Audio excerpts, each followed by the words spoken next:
हम सब ने ये लाइन सुनी है और शायद खुद भी कई बार बोली है, मैंने म्यूचुअल फंड में इन्वेस्ट किया है। सुनने में बिल्कुल सही लगती है ना? लेकिन आज हम जिस सोर्स पर बात कर रहे हैं, NISM की म्यूचुअल फंड डिस्ट्रीब्यूटर्स वर्कबुक, वो इस एक लाइन पर ही सवाल खड़ा कर देती है। उसमें एक बहुत दिलचस्प बात लिखी है। वो कहते हैं व्यावहारिक रूप से कोई म्यूचुअल फंड में निवेश नहीं करता है, बल्कि म्यूचुअल फंड के जरिए निवेश करता है। और ये सिर्फ शब्दों का हेरफेर नहीं है ना? नहीं, बिल्कुल नहीं। ये एक बहुत बड़ा फर्क है। ये म्यूचुअल फंड की पूरी कहानी को समझने का नजरिया ही बदल देता है। इसे ऐसे सोचिए कि म्यूचुअल फंड आपकी मंजिल नहीं है, वो तो बस उस मंजिल तक ले जाने वाली एक गाड़ी है, एक व्हीकल है। ये कोई नई चीज नहीं बना रहा। ये आपको उन्हीं जगहों पर जैसे शेयर बाजार या बॉन्ड मार्केट में एक बेहतर और ऑर्गेनाइज्ड तरीके से लेकर जा रहा है। बिल्कुल। मतलब ये कि म्यूचुअल फंड कोई इक्विटी शेयर या बॉन्ड का कॉम्पिटिटर नहीं है। तो आज हमारी बातचीत का मिशन यही है, इस गाड़ी को ठीक से समझना। ये क्या है, ये कैसे काम करती है और एक निवेशक के लिए इसके क्या मायने हैं। तो चलिए इस गाड़ी का बोनट खोलकर देखते हैं।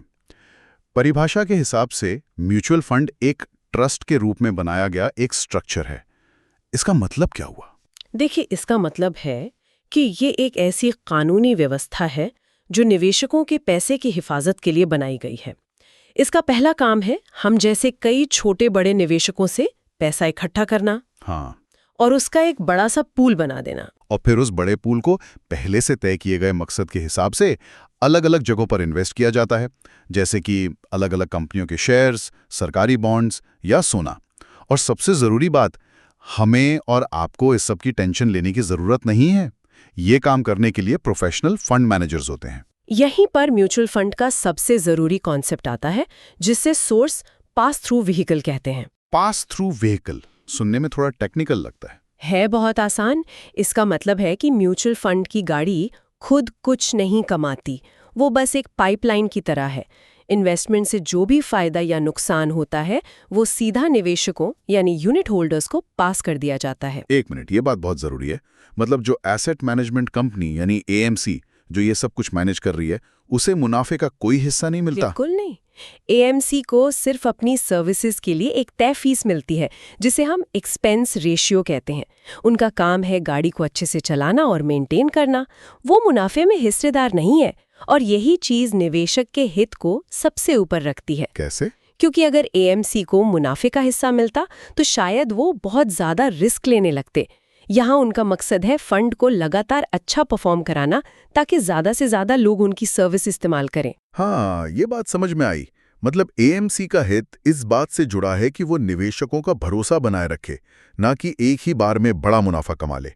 ये एक तरह का सेफ्टी फीचर है। अच्छा, ये तो हुई निवेशक के लेवल की बात। पर जब लाखों लोगों का पैसा एक जगह इकट्ठा होता है, तो इसका असर सिर्फ उन निवेशकों पर नहीं, बल्कि पूरी इकोनॉमी पर पड़ता होगा। बहुत बड़ा असर पड़ता है। ये सिर्फ पर्सनल वेल्थ बनाने का टूल नहीं है, ये देश की इकोनॉमी का एक बहुत जरूरी इंजन है। सोचिए, ये जो हजारों करोड़ों रुपए हर महीने म्यूचुअल फंड्स में आते हैं, ये कहाँ जाते हैं? ये पैसा कंपनियों को नए कारखाने लगाने के लिए, सरकार को नई सड़कें और पुल बनाने के लिए पूंजी देता है। मतलब मेरे SIP का छोटा सा पैसा देश में रोजगार पैदा करने में भी मदद कर रहा है। ये तो मैंने कभी सोचा ही नहीं। सोर्स में ये भी लिखा है कि म्यूचुअल फंड्स कॉर्पोरेट गवर्नेंस पर भी नजर रखते हैं। हाँ, क्योंकि वो किसी भी कंपनी में बहुत बड़े शेयर होल्डर होते हैं, तो उनकी आवाज में वजन होता है। वो कंपनी मैनेजमेंट से मुश्किल सवाल पूछ सकती हैं कि कंपनी सही तरीके से चलाई जा रही है या नहीं। लेकिन एक और बहुत दिलचस्प भूमिका है म्यूचुअल फंड की, और वो है बाजार को स्थिर रखने की। सोर्स में 2022 का एक शानदार उदाहरण है। हाँ, मुझे याद है। वो दौर जब विदेशी निवेशक यानी FPIs भारतीय बाजार से लगातार पैसा निकाल रहे थे। बाजार में काफी घबराहट थी। बिल्कुल। FPIs ने उस साल लगभग 1.2 लाख करोड़ रुपए की बिकवाली की। ऐसे में बाजार बुरी तरह क्रैश हो सकता था। हाँ। लेकिन हुआ क्या? दूसरी तरफ से हमारे और आपके जैसे रिटेल निवेशकों का पैसा जो SIP के जरिए म्यूचुअल फंड्स में आ रहा था, वो एक मजबूत दीवार बनकर खड़ा हो गया। म्यूचुअल फंड्स ने उस पैसे से खरीदारी जारी रखी। इस घरेलू ताकत ने FPIs की बिकवाली के झटके को काफी हद तक सोख लिया। ये दिखाता है कि हमारा बाजार अब बाहरी झटकों से लड़ने के लिए पहले से ज्यादा मजबूत है। कमाल है, ये तो आर्थिक देशभक्ति जैसी बात हो गई। चलिए, अब वापस उस गाड़ी में बैठे निवेशक के नजरिए पर आते हैं। फायदों की बात करते हैं। पहला और सबसे बड़ा फायदा जो दिमाग में आता है वो है प्रोफेशनल मैनेजमेंट। हमारी गाड़ी का ड्राइवर एक एक्सपर्ट है। हाँ, और ये ड्राइवर सिर्फ ये नहीं देखती कि कौन सी सड़क लेनी है, उसका काम और भी बहुत है। मान लीजिए आपने किसी कंपनी के शेयर लिए हैं, अब वो कंपनी डिविडेंड दे रही है या राइट्स इशू ला रही है या बायबैक कर रही है। एक आम निवेशक के लिए ये सब ट्रैक करना और सही समय पर सही एक्शन लेना बहुत मुश्किल है। फंड मैनेजर और उसकी टीम ये सारा सिरदर्द अपने ऊपर ले लेती है। और दूसरा फायदा जो मेरे हिसाब से तो किसी जादू जैसा है, डाइवर्सिफिकेशन। सोचिए, किसी के पास इन्वेस्ट करने के लिए सिर्फ 5,000 रुपए हैं। वो म्यूचुअल फंड के जरिए एक ही दिन में देश की 50 या 100 सबसे बड़ी कंपनियों में हिस्सेदार बन सकता है। अगर कोई ये खुद करने निकले तो उसे तो लाखों रुपए चाहिए होंगे। ये तो निवेश की दुनिया का all you can eat buffet है, वो भी बहुत कम कीमत पर। आपने बिल्कुल सही एनालॉजी इस्तेमाल की, और यहीं पर तीसरा फायदा भी जुड़ जाता है, इकोनॉमीज ऑफ स्केल, यानी बड़े पैमाने पर काम करने का फायदा। जब हजारों लोगों का पैसा एक जगह आता है तो वो एक बहुत बड़ी रकम बन जाती है। इसी वजह से बेस्ट प्रोफेशनल मैनेजर्स को हायर करना मुमकिन हो पाता है। साथ ही जब फंड हाउस करोड़ों के सौदे करता है तो उसे ब्रोकरेज भी कम लगती है। अच्छा, इसका फायदा आखिर में हम सब निवेशकों को मिलता है। ये बिल्कुल थोक में सामान खरीदने जैसा है जो हमेशा सस्ता पड़ता है। अगला पॉइंट है ट्रांसपेरेंसी, यानी सब कुछ खुला खुला और साफ साफ। हर फंड के साथ कुछ दस्तावेज आते हैं, SID, SAI, किम। ये सब क्या है? सुनने में बड़े भारी लगते हैं। इन्हें आप फंड का बायोडेटा या जन्म कुंडली समझ सकती हैं। SID यानी स्कीम इंफॉर्मेशन डॉक्यूमेंट आपको सब कुछ बताता है। ये गाड़ी कहाँ जाएगी, मतलब किन स्टॉक्स या बॉन्ड्स में निवेश करेगी, इसका ड्राइवर कौन है और रास्ते में कितना रिस्क है। ओके, मतलब निवेश करने से पहले कोई भी गाड़ी की पूरी सर्विस हिस्ट्री चेक कर सकता है। ये तो बहुत अच्छी बात है। अच्छा, एक और फायदा है लिक्विडिटी। इसका मतलब है कि जब जरूरत हो पैसा आसानी से वापस मिल जाए। हाँ, ज्यादातर ओपन एंडेड स्कीम्स में आप किसी भी कामकाजी दिन पर अपनी यूनिट्स बेचकर पैसा वापस पा सकती हैं। लेकिन यहाँ एक और गहरी बात है। भारत में जो बॉन्ड मार्केट है वो ज्यादातर होलसेल मार्केट है, मतलब वहाँ लाखों करोड़ों के सौदे होते हैं, जो एक आम निवेशक के लिए नामुमकिन है। बिल्कुल। म्यूचुअल फंड उस दरवाजे को छोटे निवेशकों के लिए खोल देता है। आप सिर्फ 1,000 रुपए से भी बेहतरीन सरकारी और कॉर्पोरेट बॉन्ड्स में निवेश कर सकती हैं। सही बात है। और फिर सुविधाजनक ऑप्शंस भी तो हैं, जैसे ग्रोथ और IDCF। इन दोनों में क्या फर्क है? ये बहुत काम के विकल्प हैं।